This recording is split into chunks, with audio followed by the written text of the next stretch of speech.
the money that is being generated from retail media networks, it continues to explode. So we're seeing a projected annual growth rate of at least 10% over the next several years per year.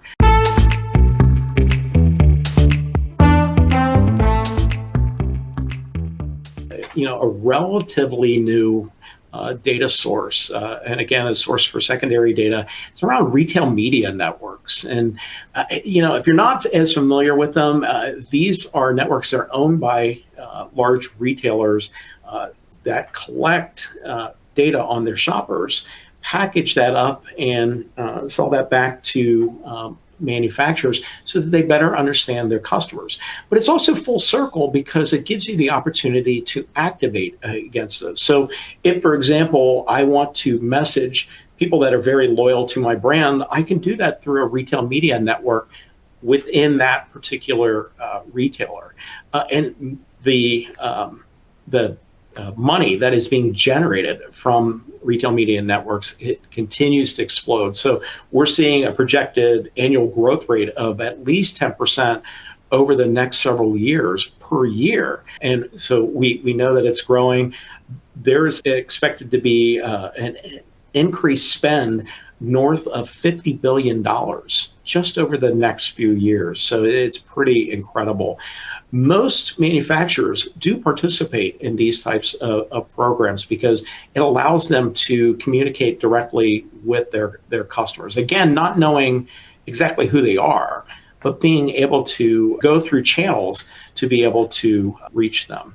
And it is big business. Walmart is probably the newest player here, and they've reported that their revenue has already surpassed $2.7 billion. So it is pretty sizable. Here in Cincinnati, we know that the Kroger company is headquartered here. They are focused on what they call alternative revenue streams, so things outside of grocery. And they've created this group called Kroger Precision Marketing. I don't normally do this, but I want to read a quote here from Rodney McMullen, who's the chairman and CEO of Kroger. So this is what he said. We value this behavior as digitally engaged households. They're more loyal, spend nearly 3 times more with us, and help grow our alternative profit businesses like Kroger Precision Marketing. So they do. These are profitable businesses. In addition to engaging with their customers in a personalized way, they're also creating a very profitable business. And they're able to take some of those profits and pour that back into their core business. If you're not as familiar with grocery, the margins are very, very slim, and this gives them an opportunity to be able to put money back in. Returns are really big, especially when we look at traditional advertising, and it hopefully improves the shopping experience.